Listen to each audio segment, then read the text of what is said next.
Hi, I'm Ray and you're watching PhoneArena's video comparison featuring the Samsung Galaxy S5 and the HTC One M8.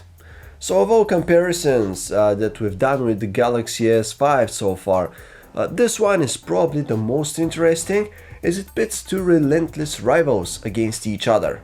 Obviously, both of these two are quite pumped up and chock full with features and specs, but we also need to point out that there are some glaring differences between them, such as the design aesthetics, the screens, and the UI. No matter where you stand with regards to this eternal conflict though, we have to give credit to these two companies for relentlessly trying to keep and improve their leading positions, as well as for crafting some of the most amazing smartphones the world has ever seen. That said, it's now finally time to officially kick off this competition between the Galaxy S5 and HTC One M8.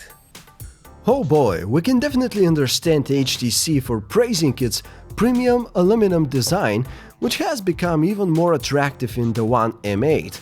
With even more metal and a beautiful gunmetal finish, the HTC One M8 is certainly a treat for the eyes of smartphone lovers. Meanwhile, the Galaxy S5 remains true to Samsung's idea of an Android smartphone. It comes with the familiar Samsung look, but there's a twist this time around. After the glossy plastic of the GS4 and the faux leather finish of the Note 3, Samsung has once again decided it's time for a change. And so, the Galaxy S5 comes with a new glam look, which features a rubbery plastic finish on the back, decorated with an eye-catching dotted pattern. As a whole, both devices look quite good, with the HTC One M8 having the more striking and premium appearance of the two. In terms of comfort, however, the Galaxy S5 proves to be the better handset as its rubbery plastic material feels warm and inviting to the touch, whereas the cold and hard surface of the all-metal HTC One just isn't so comfortable to hold. Both handsets have great physical designs. All of them are clicky and mostly easy to feel by touch alone. The power and lock key of the One M8 works just a bit better than that of the GS5, but Samsung's phone makes up for it by having that button at a more comfortable to reach position. One definite advantage that the Samsung Galaxy S5 has is found with its IP67 certification. This means that it's completely dust-proof, plus it can also stay watertight if it's submerged in up to 1 meter of water for up to 30 minutes. Meanwhile, the HTC One M8 only has IPX3 certification, which means that it's not dust-resistant and it can only withstand small sprays of water like rain. Super LCD or Super AMOLED? This is the question. Without a doubt, being punchy and extra vivid is Super AMOLED's specialty. However, the LCD of the One M8 is also nicely saturated and vibrant, all the while being much more natural looking. The trouble with the GS5 screen is that it lacks a bit of red color, resulting in rather cold visuals. The One M8 could be a bit warmer as well, but on the whole its color balance is much better, delivering a much more realistic image. With its slightly higher maximum brightness, the HTC One M8 manages to be a bit easier to view outdoors, although the S5 is also pretty decent in this respect. Viewing angles are good on both phones. The GS5 retains its brightness and contrast, but loses some color accuracy, while the One M8 keeps its colors in check, but loses contrast and brightness. However, the Galaxy S5 does have the upper hand in the minimum brightness area, as its screen has been designed so that its brightness can go down to as low as 2 nits, enabling super comfortable viewing experience in the dark, something that you can have with the One M8 and its 16 nit minimum brightness. In terms of general specs, the Galaxy S5 screen gets an ever so slightly larger diagonal at 5.1 inches, while the One M8 sports a 5-inch one. However, viewing area is often significantly bigger with the Galaxy S5, since it doesn't use on-screen navigation buttons such as those on the One M8. Resolution-wise, both handsets use 1080 by 1920 pixels, resulting in a 441 ppi density for the M8 and 432 ppi density for the GS5.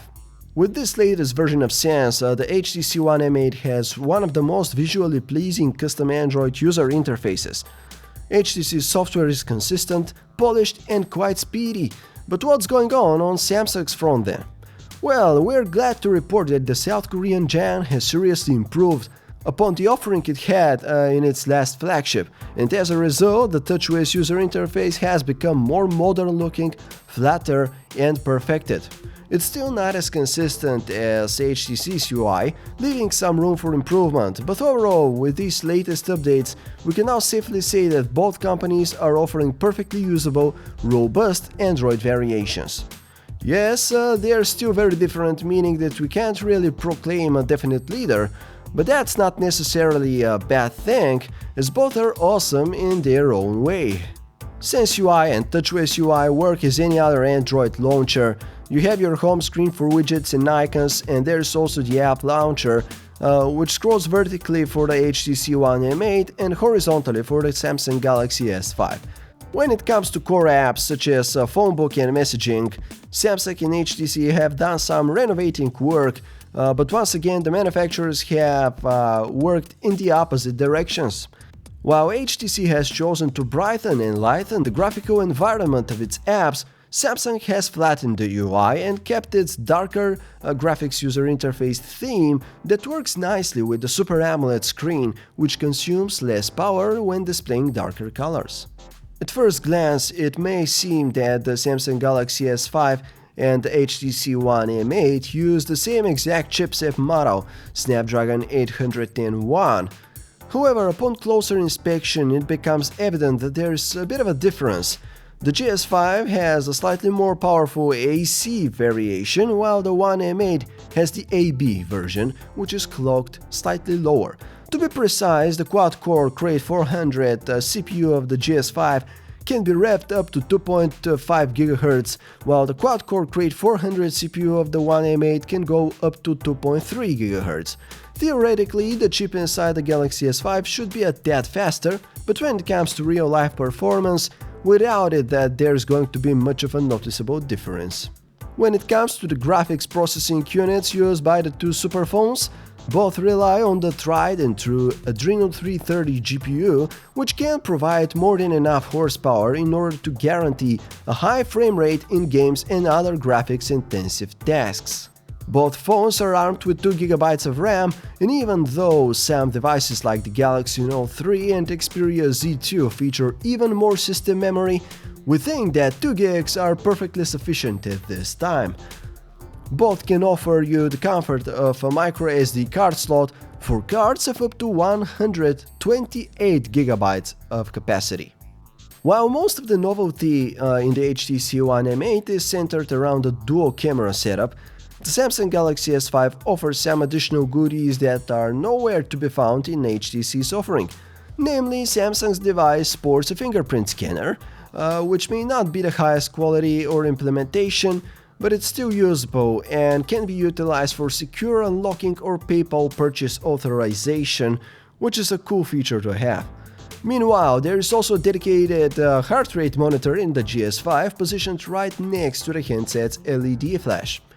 Not that you can't get similar functionality by installing a third-party app on the One M8, but the accuracy and integration of the Galaxy S5's pulse monitor are supposed to be a bit better, though results may vary.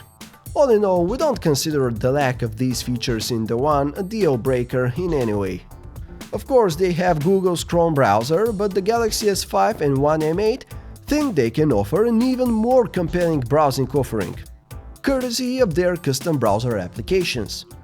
To an extent, we tend to agree with them, since both custom apps are incredibly fast and capable. Needless to say, both handsets offer superb browsing experience, as web page navigation is fast and smooth with either browser. In terms of connectivity, both the Galaxy S5 and One M8 feature LTE and HSPA+ connectivity options for maximum flexibility. However, the S5 can theoretically achieve slightly higher connection speeds, though you'd really need to have the ideal network coverage in order to take advantage of this benefit. If no LTE is available, both phones will default to HSPA+ connectivity with maximum downlink speeds of 42.2 megabits per second and uplink speeds of 5.76 megabits per second. There's quite a bit of controversy surrounding HTC's ultra-pixel camera, as its large 2-micron pixels are supposed to reduce noise and provide superior low-light performance. However, the low 4-megapixel resolution doesn't allow the camera to capture nearly enough detail to make its images competitive with those of the other leading cameras. Well, that's obviously not the case with the Samsung Galaxy S5, as its 16-megapixel camera doesn't seem to make any compromises. Not only is the resolution very high, but the sensor size itself is also pretty big, 1/2.5 inches, resulting in a decent pixel size of 1.12 micron. When it comes to aperture size, that of the Galaxy S5 is slightly narrower than that of the One M8 at f2.2 versus f2.0 respectively. In terms of camera software, Samsung has, thankfully, greatly simplified its app. The new interface of the Galaxy S5's camera app is relatively intuitive, though it might take a while for users of previous Galaxy devices to adjust. That's mostly because certain modes and options have been moved from one menu to another, while a few new additions have also appeared. Moving on to the camera app of the HTC One M8, we're once again treated to a brand new UI organization. First, there's a main shooting modes menu, which houses things like video mode, Zoe camera, selfie mode and 360 panorama. The settings menu reveals the kind of options that true photography enthusiasts may cherish, such as white balance, ISO exposure and effects. HTC's latest and greatest adds some fun differentiation in the camera department thanks to its dual camera setup. The second camera on the back of the One M8 captures depth information, allowing you to apply a bunch of cool-looking effects to your photos, with probably the most useful one being shallow depth of field. Meanwhile, the GS5 tries to replicate this functionality through one of its shooting modes, but achieving a similar depth effect is harder and takes longer. Of course, the first thing we notice in the actual photographs is the glaring lack of resolution and details in the One M8's photos. If you're viewing them from a zoomed-out view, as we all typically view our photos, there isn't such a great difference. But should you examine them in actual size, it immediately becomes clear how much more data the GS5 captures in its shots. While both cameras tend to produce mostly natural-looking color tones, it seems to us that the GS5 also has a slight advantage in this area, as the images of the M8 happen to be a bit colder than needed. When it comes to exposure, the Galaxy S5 once again takes the lead, as in most cases it goes for slightly more appropriate settings than the One M8's ultra-pixel shooter, making its images appear livelier. Yet another area where the Galaxy S5's camera gains the upper hand is video recording. Not only does it feature a 4K recording mode, but the quality of its footage is predominantly better, once again due to livelier and more realistic colors. However, the fact that both handsets lack optical image stabilization is blatantly obvious, as you can see due to their constant jerkiness. It really makes us think that optical image stabilization is increasingly becoming a must-have feature in smartphone cameras these days. The good news is that we're dealing with two smartphones that make multimedia content come to life with their large and vibrant displays. At 5 inches for the One M8 and 5.1 inches for the Galaxy S5, there's more than enough viewing area with both handsets.